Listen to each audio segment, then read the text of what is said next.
Aloha, kids. Anybody else is watching? I haven't seen you in a long time. I did a couple shorts, but I figured I got to see how you guys are doing. And you probably want to see how I'm doing too, I'm sure. We're all doing well by God's grace. This is going to be a short one, kids. It's going to be on hitchhiking. That's the thumbnail. Hitchhiking. Hitchhiking can be very negative. Now, if you look up Google, how negative is it? Now, I was always told by my parents never to hitchhike. And I pretty much listened to them. Sorta. And that's why I'm going to say, kids, you don't always listen to your parents or guardians. Now it's time that you do listen to Uncle Martin. Because it can be very dangerous. And I got a bunch of hitchhiking stories, but I'm gonna, I got one, I got two, I don't have all this day. I got one for you. Just start with that one. And maybe someday we'll talk about the other ones. But right now, it's hitchhiking, how dangerous it is. Yet if I Google, I said, how dangerous is it? Google says, don't worry about it. There's only 1% of hitchhikers die. They get killed, 1%. Now, this is a study, December 2012. And they did the study. I don't know how long the study was, but apparently on this, they said 1% of hitchhikers get killed. And then 53% that you pick up. Well, women, they say, don't worry about it. No reported rapes have ever happened. But there are robberies. 53% robberies can occur when you pick up a hitchhiker. You got maybe a 50-50 chance if you're picking up a hitchhiker. And then you hitchhikers out there, I think it's more than that. I think this study has to be off, way off, because I can't go to that story, but that's when actually people were shooting. Bullets were around our feet. That would be the other story. That'll be the other hitchhiker story. It is dangerous, is what I'm trying to tell you, kids. And Uncle Martin has always been fearless. So when I'm going to say his name, Joe Albee, where are you? Give me a call. This guy was crazy. He lived in my hometown. When he was a kid, they had to tie him to a tree, and which is very negative, kids. Unless you're doing a lot of negative things, they just can't keep. That's what happened to Joe. He was just tied up for a couple hours until they calmed down. Nowadays, they give the kids Ritalin, or whatever the heck that is, and you know what happens with that, kids. Some negative outcomes could happen. So maybe that's why Dad put the rope in the middle of the living room on my first day in first grade. We got to climb the rope. We put our energies more creatively, and it really did help us too. We probably would have been in that category. They would have been feeding us pills for sure if we were a few years later down the road. Hitchhiking. Joe Albee is going to join the Marines, the Army. So Joe and his girlfriend said, hey, Uncle Martin, why don't you come on with us? You're on the railroad. You can put in further notice. You don't have to work for a whole month and just work one day a month. And you can, why don't you come along with us? It's North Carolina. It's Fayetteville, North Carolina. They call it Fort Liberty or Fort Bragg, no matter how you want to look at it. It's in North Carolina. Fayetteville, North Carolina, in 1975, had the highest murders and highest rapes in the whole United States. I don't know who's got the record now, but back then that's where I was going to go. I didn't know about that until later, but when they said, come on, we could use another driver, and this is his girlfriend and Joe saying, yeah, come on along, you have a great time. I said, well, North Carolina, I've never been there. And they said, well, we'll give you a ride down, but all you have to do is you'll have to hitchhike back.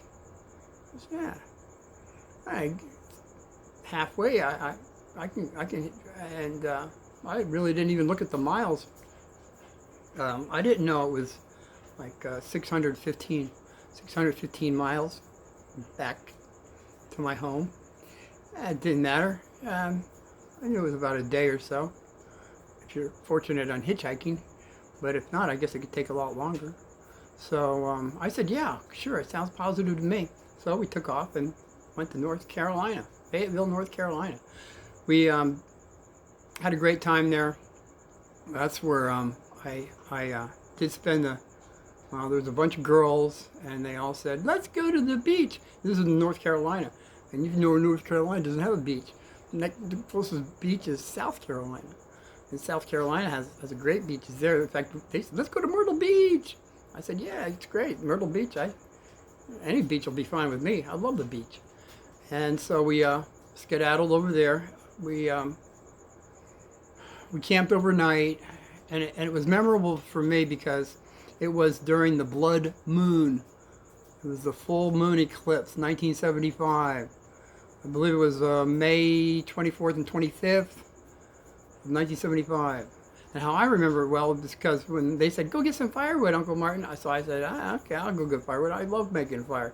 So I went out there when I went into all dead bushes and everything, and I started ripping all the dead things. All of a sudden, some things were running all over my hands, and I didn't know what it was. It was called sand fleas. Sand fleas. Do you know what a sand flea is, kids? I was born in Florida, for crying out loud. I know they got them everywhere, but I never ran into them over there. And so sand fleas, when I come back, I throw a whole bunch of wood, and I'm scratching all over, and I'm saying, "Man, there's something biting me." They said, "Yes, sand fleas." I said, "That's not very funny. These guys are quick. By the time you hit them, they're already gone." Yeah. I said, "Well, I'm not going out for any more wood." But I had a bunch of wood. When I collect wood, I'm a wood gatherer. So I put it down. We had a nice fire. And when it went down, they said, "Oh, we're not going out there for any of that. There's too many sand fleas." Well, by that time, the sand fleas were already, they had a van, and they had a couple of kids. A couple were like 2, 3, and there were a 5-year-old. Well, the little 2-year-old and 3-year-old, they were getting bit by sand fleas. In fact, by the time, this is how fast sand fleas are. By the time they bite you and you're going to go get them, they're already gone. That's how fast they are. So these little kids were going, they're trying, it's already running over. They said, "Well, there's too many sand fleas. We're going to go in the van and go to sleep now. And anybody want to come in because we're okay?" So, and I said, "I don't feel positive with that. I think I'll stay out in the water." And so that's what I did. I had a Frisbee, and the little wind was coming, so I just kept throwing it up in the air, and it comes down. I usually catch it. When I missed, it splashed in the water. So here I am. I'm splashing out waist deep, neck deep in water in Myrtle Beach. Later on, they said I was crazy because there's sharks out there. I've already gone into sharks, but I didn't even realize that there was great whites out there too. Oh, go figure. Well, I guess it's best that I had no fear about it. So I was watching that full moon eclipse, which was about an hour and a half. And then, I don't know, then sunrise was coming up, and I was getting tired. So I went to sleep on my stomach on the beach at 10 o'clock in the morning. And then they woke me up at 2. It was time to go. And then somebody said, "Oh, you're really red." And I was wondering in hindsight, why didn't they wake me up earlier? Because you know what? I had second-degree burns all on my back. I'm Italian, I could take a tan, but I was not prepared for that, even though it was in May. I guess I hadn't been out in the sun as much as I should. So when your kneecap is right behind your knee, there's that little area where nobody ever get any sun, and that's where I think that's where my second-degree burns came in. Anyway, I get back to the house. All the girls are saying, "Oh, we got something to fix you up. You're going to smell like a salad, but you're going to brown up really good by tomorrow." So here you go. There's a little secret, kids. If you ever get second-degree burns, heck, I don't know, even probably third-degree burns. Well, I got something for that too. I think I told you about what I did when I fell in the fire and had my whole hand, 7 layers of skin was gone. But we can't go to that because I already talked about that in the past. So we're going to stay on the hitchhiking part, I promise. So they said, "You're going to smell like a salad." It was vinegar, apple cider vinegar. And they doused me down with vinegar. And son of a gun, by the next day, there was no sensation. Someone call it pain. There was nothing. And I had to, that next day, it was on Monday. I spent the night. So Monday, I had to hitchhike back home, 615 miles. But I thought, hey, what the heck, bro? There's my bro. Bro's over in the Army, and he's over in North Fork, Virginia. So I looked it up. How far would it from Fayetteville, North Carolina to North Fork, Virginia? How far out of my way? It's not out of the way. Heck, it's kind of, well, a little off out of the way, but it's only 222 miles. You can hitchhike that in no time. So I did. I hitchhiked it all in quite a few hours, I guess, but I got there by Hmm, probably mid-afternoon I got there on the base of Norfolk, Virginia Naval Naval Station Base. Now I was always wondering why a naval station base would have Army people there, but they do. Bro was on a boat, so I get on the. Oh, by the way, when I come in by the guard shack, the guy says, "Hey, Dave, where'd you get that wig?" And I said, "I just put it on for the heck of it." And he said, "All right, you can get in." Didn't even. He thought I was my brother. We looked very similar. So as I'm coming in, there's a bunch of black fellas on a truck. They stop and they say, "Hey, bro, Dave, hey, cat, what you doing, cat?" And I said, "Hey, dog, what's going on?" And then they're all, "Hey, what are you doing? What are you doing with that long hair? Where'd you get it?" I said, "It's a wig. Why? What's it to you?" I said, I'm trying to get in. I'm trying to get into base. You know, I'm just playing along with them. They said, "Yeah, hop along, we'll get." They drove me right to my brother's boat, and they still didn't know that it was me and not my brother. Funniest thing you ever saw, if you saw a bunch of kids. I just like playing games too. You kids like to play games. So I get on the boat, and I asked this guy, the first guy I come to. In fact, it was the only guy. It was an E1. What's an E1? I find out later. They're nobody. Nothing against you E1 people. So I'm playing frisbee with this guy for about 4 hours. Then Bro shows up. He's on the boat with me. He's saying, "Hey, Bro says, "Hey, what are you doing here?" I said, "Yeah, well, I thought I'd come in. I'm hitchhiking from Fayetteville, North Carolina. So I kind of on the way back to Jersey. So I figured I'd say hi." He says, "Yeah, let's go out for pizza." So we'll go out to pizza. And we had, beer, a couple of beers and pizza. After the pizza, we come back to the boat. Now the boat is, I'm wondering why are all these empty bunks here and everything. I said, "Well, it's nighttime. I'm gonna sleep here." So I get in the bunk. Bro's over in the bunk. E1 comes in. We're the only three there. And he says to me, he says, "No, you can't stay here. You got to get off the boat." I said, It's like midnight, man. Where am I going to go?" And I say to my brother. My brother's, he's leaning over in the bunk over there, and we do sign language. We're all telepathic. I told you our parents. We just sit around. We know what we're thinking. So I went to Bro. I did sign language. I said,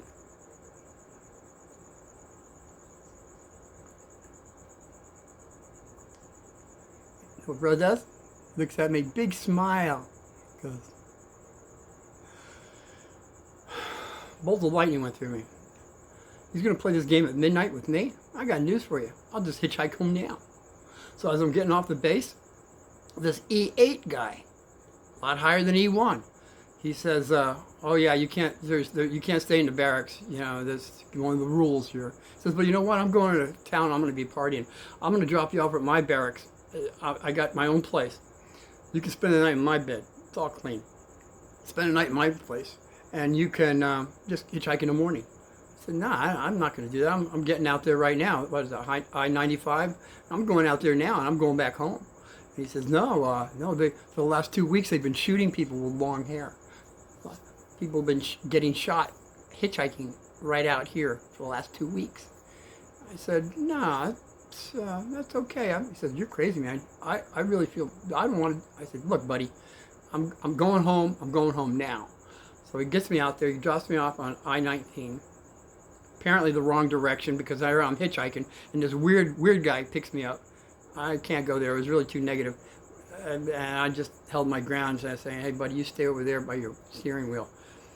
And then I'm thinking, I gotta hang out how long with this guy? And I said, "Boy, I can't wait to get to New Jersey." He says, "New Jersey? Jersey? You're going the wrong direction." I said, "The wrong direction? We're going already 10 miles in the wrong direction." I'm saying, "Oh man, okay, pull over." He says, "I can't pull over. There's nothing over here except, well, there's that bridge that goes across to get to the other side and everything else, but this is out in the middle of nowhere." I said, "I don't care. Pull over." So he pulls over. He takes off. I get across the bridge. Now I'm on the other side. It took me until like sunrise to actually get a ride. My first ride was, I don't know, about 50 miles. Now, mind you, from Norfolk, Virginia to New Jersey, it's only 532 miles, but I had a little ways to go. So I only got 50 miles down the road. Then the next guy gives me a ride, and he took me off the freeway because he says, "Yeah, but you can get a ride going down this way and get back to the freeway. This is where I live, and this is where I'm going." I said, "Yeah, okay." So I get out of the car, and now I'm next to a big field of marijuana. It's male. It's a male plant marijuana. I guess it grows everywhere all over the United States, especially New Jersey, North Carolina, everywhere. I mean, it's called hemp. They make rope out of it. They, I don't know, whatever they do with that. So I'm hitchhiking, and who pulls up? I can't say the state troopers. They were the local police. And one of the guys get out. Actually, both of them get out. And he says, "Son, you're under arrest." I said, "For what? I'm just hitchhiking." And he says, "Yeah, well, you got a ways before you get to hitchhiking, let alone we're arresting you for marijuana." I said, "Marijuana? I don't have any marijuana. I already took care of that." And they said, "Nope. Look behind you, son." I looked behind me. I didn't even really know what it looked like. He says, I said, "That's what it looked like?" He says, "Yep, that's it right there, and you're getting arrested." And I said, "No way, man. I'm not part of that." And he says, "Hey, by the way, we're going to give you a haircut." And I said, "What do you mean, haircut?" I knew about my grandfather. He gave crummy haircuts. And these guys, well, when he said, "Bubba, go get the shears. We're going to give this guy a haircut." And I had longer hair than I did now. It was like down here. And they don't, apparently, South Carolina, North Carolina, wherever I was, didn't care for people with long hair. I guess they like to shoot them out on the freeway and give them haircuts when you get pulled over. But I think also the guy was trying to give me fear. And you know how about, kids, you know how I feel about fear? If you followed me in the last episodes, I'm a fear fighter. I fight fear on any level. And this level was, he's trying to give me fear. I just stood my ground. I said, "I don't think you're going to do that, sir." He says, "Oh yeah, why not?" I said, "Because my uncle Bo, New Jersey, I can't tell you the state, but apparently he's well known, because my grandfather was the first Eagle Scout of that town, let alone my Uncle Bo was a police officer in that town, and he also took marksman. He took first place many years in the handgun, marksmanship in the handgun. So I guess Uncle Bo was well known all over the United States, or at least it got down to them, because I said, "Yeah, my Uncle Bo, he took the championship." He says, "You mean Charlie?" And I said, "That's the guy." And I said, "Oh, really, Charlie? That's bad. Well, we'll give you," and they gave me a ride to the freeway, is what I'm saying. Now, it could have took a couple different ways there. I don't know if it was the lack of fear, or maybe my uncle helped me out. But what I'm saying is, kids, police officers can be negative. Plumbers can be negative. They can come in and say it's thousands of dollars for your pipes, and another guy comes in and says, "Nah, it's only a couple hundred." Now, that'd be positive versus negative. Some police officers want to do negative things, just like priests do negative things. There's positive and negative. You can't call a police officer a pig, because that's negative, let alone, it's just not giving people respect, all right? You got to give everybody a respect. Even, respect is earned and not, or deserved. You got to earn it before you deserve it. But overall, just give everybody respect, be kind, be loving, and things go a lot smoother, especially with police officers. But anyone you come across, kids, you got to keep that attitude. So anyway, they give me a ride to the freeway. Now, the next person I get that picks me up is a girl. So with this girl, she says, "Where are you going?" I said, "Well, I'm going to New Jersey." She says, "Oh, that's another like 450 miles. I said, yeah. She says, "Oh, well, I'm going into New York. It's upper state, but I could swing by New Jersey and give you a ride there to your house." I said, "Oh, that's fantastic." So it took me 3 rides to go 532 miles. Isn't that fantastic? That's right. My angels were there again for me. And by the way, when I was out there, I had a fishnet muscle shirt on. And as you know, fishnet, someone's saying, the stuff the gals gave me for my sunburn, I was actually out in the sun the next day, and I turned browner, not redder. So apple cider vinegar, if you ever get burnt, put it on, please, because I was forced to be out in the sun, and I still got the best tan I ever had. So she's giving me a ride to my house. So we get to my house. I just opened my door. I never locked my door. I still don't lock my door. I feel, well, I got a couple of dogs. It'd be crazy to come into my house. But even back then, I didn't have nothing. I didn't have no animals, all that I knew of. And so I opened up the door, and as soon as I get in about a foot, it's cat poo. There's cat poo on the floor. I'm saying, wow, how did a cat get in here? So as we get up the stairs, we're following trails of cat poo. Cat poo's up every step that has cat poo on it. And then I get inside the house, and she say, "Do you have a cat?" I say, "Heck no, I don't have a cat." So we get on top of the stairs, and I go into the kitchen, I'm gonna get something to drink, and I see that well, on the kitchen table there's cat poo on the windowsill, in the sink, on top of the refrigerator. There's cat poo. I'm saying, where the heck is this coming from? And then I saw this bag. It was a 10-pound bag of cat food. It was empty. So then I looked over at my pool table. My pool table had cat poo all over it. All the windowsills had cat poo. And I heard, meow, meow. I'm thinking, where the heck is this cat coming from? I get over my pool table. There's a note. There's a little yellow note. The note is from my brother. My brother says, "Hey, I was here. You weren't here. Hey, I found this cat. I thought you might like it." Now, mind you, I had just been the day before with my brother having pizza, having a beer. He never mentioned that he came by to say hello to me. So this is the kind of brother that I have. I don't know if anybody out there has a brother like that, but you got to be careful with family members sometimes, kids. That some kids, some of you, they're jokers, you know. Hold on, this is gonna fall if I don't do something. Okay, let's see if we can hold on. I'm about done here anyway. Oh God. Well, you saw the back of my messy room. I don't edit anything, so that's the way it works. So bro is at my house for the time I'm over in North Carolina and Myrtle Beach. He's having a party at my house, dropping a cat off that I never accepted. Now what I'm saying is, kids, we were brought up to understand you don't give cats or dogs to anybody unless the parents say it's okay, or unless the person says it's okay. But that was bro.